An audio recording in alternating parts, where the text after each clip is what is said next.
nosotros también, ¿no? Y vosotras, que las tías no tienen testosterona, pero son tan nefastas como cualquier tío.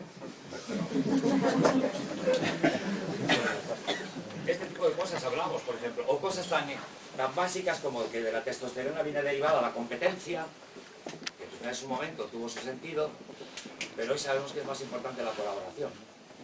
Esto es muy importante para los cambios del mundo, para que el mundo evolucione, para que seamos de otra manera, ¿no? O, joder, lo clásico que nos ha tocado a los tipos, ¿no? Los tipos no tienen que llorar ni mostrar emociones. Hostia, eso es una carga, ¿eh? Es jodido, ¿eh? Joder, todos sabemos que es mucho más guapo esto, ¿no? Joder, que cuidarnos, aquello que se ha adjudicado a las mujeres, cuidarnos entre todos, entre todas, es lo que mola, ¿no? Está guay, ¿no?